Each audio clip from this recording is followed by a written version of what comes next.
Cinta memang tak memandang usia, begitu pula dengan kisahku ini, yang kulalui bersama Mbok Atun, pembantu yang dulu pernah bekerja di rumahku. Sebelum mulai kisahnya, perkenalkan, namaku Reza, usiaku 25 tahun, dan aku baru saja lulus kuliah, dan sedang menunggu panggilan kerja. Aku masih tinggal bersama ibuku, karena bapakku sudah meninggal dunia sebelum aku masuk kuliah dulu.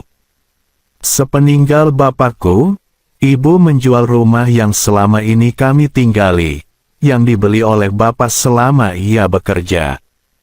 Ibu beralasan, ia ingin melupakan kesedihan setelah ditinggal bapakku. Ibu kemudian membeli rumah baru di komplek pinggiran kota, dan kami mulai menetap di sana.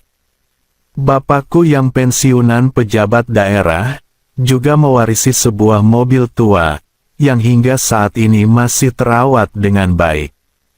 Dan untuk membantu pekerjaan rumah, ibu mempekerjakan seorang pembantu, yang berasal dari desa, tapi kini sudah menetap di Jakarta.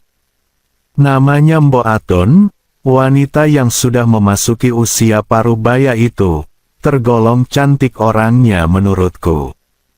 Dia adalah seorang janda tanpa anak, yang beberapa tahun ini baru saja berpisah dengan suaminya. Jujur saja, sejak pertama dia datang ke rumah kami, aku cukup terpesona dengan Mbok Atun. Apalagi, dengan postur yang agak sedikit gemuk, yang sesekali membuat pikiranku bergejolak dengan sendirinya, meskipun sejauh ini, aku belum ada keberanian untuk mendekatinya. Apalagi, ibuku yang sering berada di rumah, membuatku tak bisa iseng untuk sekedar basa-basi dengannya. Salah satu caraku untuk akrab dengannya adalah, dengan diam-diam mengambil nomor WA dari ponsel ibuku, dan dari sanalah semua kisah itu berawal semuanya, dengan bertukar pesan dengannya.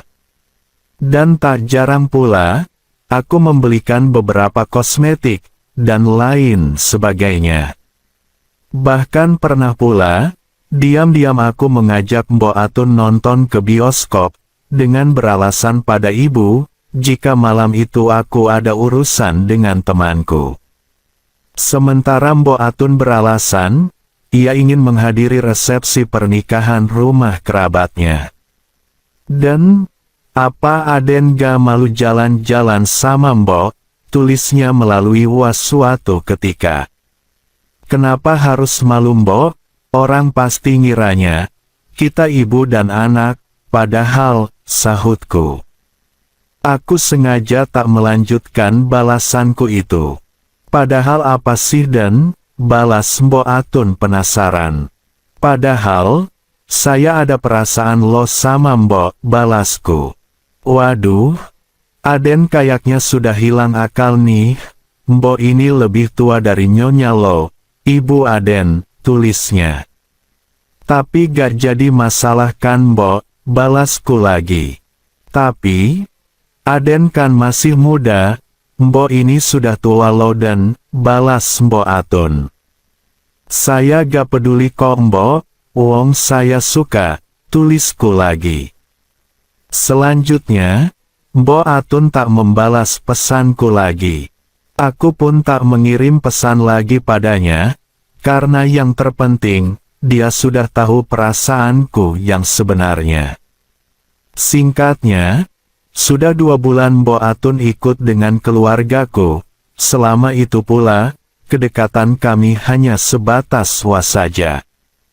Hingga suatu ketika, ada hal yang membuat aku terkesan, dan tak pernah aku duga-duga sebelumnya. Tepatnya pada Rabu sore, ibu menerima telepon dari budeku yang berada di Palembang, untuk menghadiri pesta pernikahan putrinya, yang akan dilaksanakan hari Kamis. Sebenarnya, aku ingin juga menemani ibu ke sana, tapi, karena pada hari itu ada interview pekerjaan, jadi, terpaksa aku harus rela untuk tinggal di rumah saja. Dan kebetulan pula, hari itu Mbok Atun juga berpamitan cuti pulang ke rumahnya, yang juga masih satu kota. Ia beralasan, jika ada kerabat dari kampung hendak berkunjung ke rumahnya. Mendengar hal itu, ibuku pun menyarankan, agar Mbok Atun ikut mobil kami, sekalian mengantarnya, karena tujuan kami satu arah. Padahal, dengan perginya ibuku, aku berharap bisa hanya dengan Mbok Atun di rumah, tapi rupanya, ia malah cuti. Singkat cerita, saat hendak berangkat, segala persiapan yang akan ibu bawa sudah diletakkan di mobil. Sekitar jam 7 kami berangkat menuju bandara, setelah terlebih dulu mengantarkan Mbok Atun ke depan gapura lorong rumahnya. Sampai sini saja Nyonya, saya bisa jalan kaki ke rumah, ucap Mbok Atun di tepi jalan, tepat di depan gapura, yang merupakan akses menuju rumahnya. Biar sekalian sampai depan jalan masuk rumah Mbok aja, kan masih jauh, apalagi Mbok bawa barang seperti itu, usul ibuku. Gak apa-apa Nyonya, nanti Nyonya bisa terlambat pesawatnya, lagian, saya masih mau mampir dulu ke pasar, ungkap Mbok Atun. Oh, ya sudah kalau memang seperti itu, hati-hati ya Mbok, ucap ibuku. Singkatnya, sekitar jam 3 sore aku tiba di rumah, setelah menunggu pesawat yang hendak membawa ibuku. Tapi, yang membuatku heran, mengapa Mbok Atun ada di depan rumah, bahkan, dia pula yang membuka pintu gerbangnya. Loh, Mbok kok di sini? Tanyaku, setelah memarkirkan mobil ke dalam garasi. Iya dan, gak jadi soalnya, kerabat saya malah pulang lagi, katanya ada famili yang meninggal, jadi terpaksa saya balik lagi, sambil nunggu kerabat saya itu, mungkin seminggu lagi kembali, terangnya. Kulihat beberapa barang tampak tertata di teras rumah. Jadi, dari pagi tadi, Mbok langsung balik ke sini lagi, tanyaku. Iya, gimana lagi dan, di rumah jenuh, mending saya kerja aja, jawabnya lugu. Oh alah, ya sudahlah, gak apa-apa Mbok, ujarku dengan bersikap biasa. Padahal dalam hati, aku begitu gembira, mengingat tujuan awalku untuk bisa lebih akrab dengan Mbok Atun, yang akan menjadi nyata. Lagi pula, tak ada ibu juga di rumah, jadi, bisa kumanfaatkan waktu bersamanya dengan sebaik mungkin. Ya udah Mbok, tolong siapin makan siang ya, aku lapar soalnya, pintaku. Mbok Atun mengangguk, lalu melangkah sambil membawa barangnya, lalu menuju dapur. Singkatnya, saat tengah makan siang, tiba-tiba ponselku berdering. Ternyata itu sebuah panggilan dari ibuku, rupanya beliau memberi kabar, jika beliau sudah tiba di sana. Tapi, dalam obrolan itu, aku sengaja tak mengatakan, kalau Mbok Atun balik lagi ke rumah. Pasalnya, ibu pernah berpesan, tak baik jika pria dan wanita yang bukan muhrimnya tinggal seatap. Sebenarnya, maksudnya itu baik, tapi, entah mengapa, aku malah tak peduli dengan ucapannya itu. Lagi pula, tak mungkin juga aku harus mengusir Mbok Atun. Biarlah nanti aku mencari alasan kalau ibu datang, yang penting sekarang, aku mikirin cara untuk menjalankan misi utama itu. Di tengah lamunanku, tiba-tiba saja, Mbok Atun sudah berada di depanku. Ini minumannya dan, ujar Mbok Atun sambil meletakkan segelas air. Kalau dipikir-pikir, Wajar juga perkataan ibu, tak baik berdua dengan yang bukan muhrim. Apalagi, saat itu, Mbok Atun menggunakan daster sederhana, yang berbahan agak tipis. Sehingga, saat terkena sinar, sesuatu itu akan tampak dengan samar, yang justru membuatku semakin terkesima kala itu. Selesai makan, aku bersantai sambil menonton TV di ruang keluarga. Tampak Mbok Atun tengah membersihkan kaca jendela. Istirahat dulu Mbok, lagian Mbok sekarang kan seharusnya cuti, jadi gak perlu kerja seperti biasanya, ucapku. Gak apa-apa kok Den, lagi pula, masih jam segini, masak mau istirahat aja, jawabnya. Ya udah, kita ngobrol-ngobrol aja, sahutku. Ah Aden, mau ngobrol apa sih Den? Jawabnya tersipu. Iya, ngobrol apa aja, kebetulan saya juga lagi gak ada kegiatan, ujarku. Akhirnya, Mbok Atun duduk di sebelahku. Tapi, entah kenapa, aku malah merasakan gugup dan canggung kala itu. Oh ya Mbok, ngomong-ngomong, Mbok Atun nikah umur berapa sih dulu? Kok kayaknya awet muda? Tanyaku mulai membawa percakapan pada tujuan utama. Ah, Aden ini, orang saya sudah tua kok dibilang muda, umur saya aja udah 51 tahun, sahutnya tersipu. Tapi beneran kok Mbok Atun kelihatan awet muda banget, sambungku lagi, namun, Mbok Atun malah tertawa. Sebenarnya, aku sudah merasa, kalau dia tahu tujuanku selanjutnya, tapi, nampak dia pura-pura tak meresponnya saja. Kami pun akhirnya saling bercerita, hingga ia menceritakan masa lalunya, yang dulu menikah di usia 20-an tahunan. Bahkan, ia juga menceritakan, bagaimana awal pertemuannya dengan suaminya dulu. Suasana yang semula canggung, berubah menjadi cair kembali, begitu pula denganku, yang tak segugup tadi. Apalagi, ada beberapa cerita Mbok Atun yang menurutku lucu, dan membuat kami tertawa kala itu.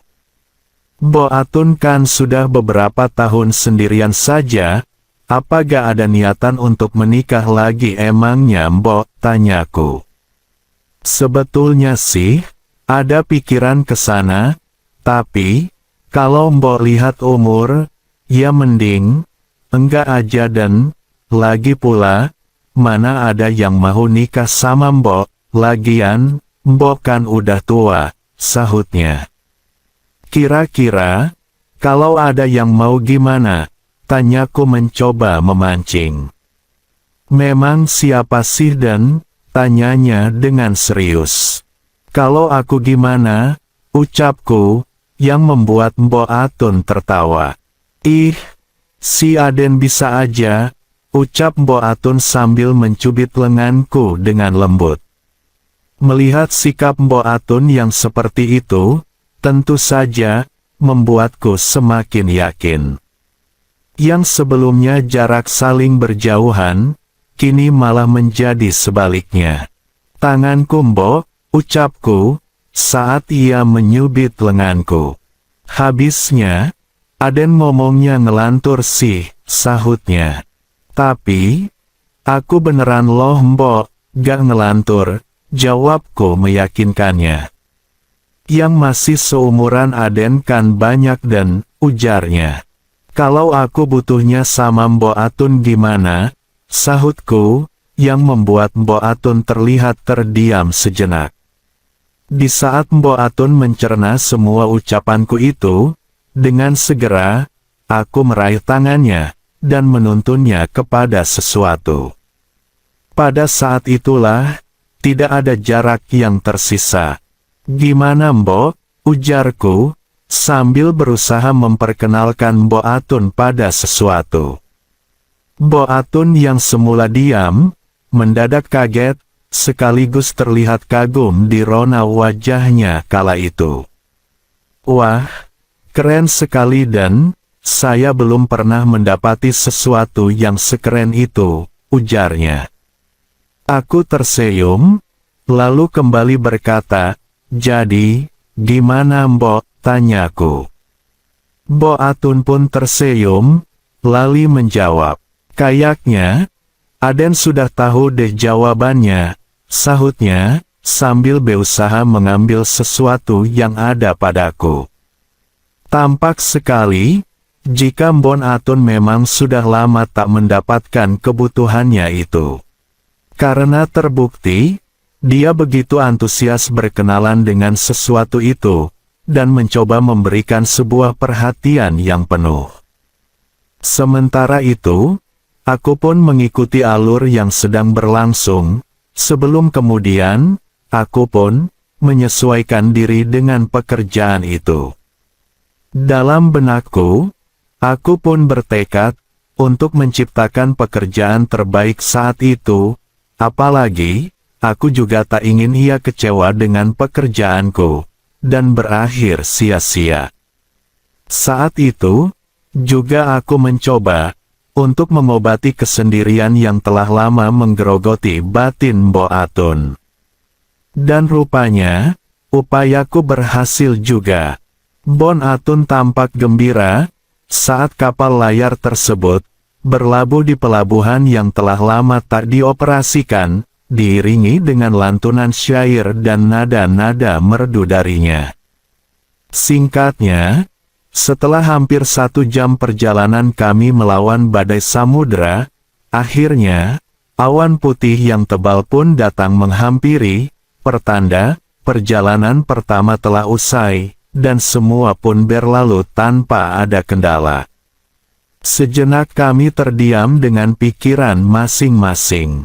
Aku tak mengira, di usia yang sudah kepala 5, ternyata, Mbok Atun masih memiliki semangat mudanya.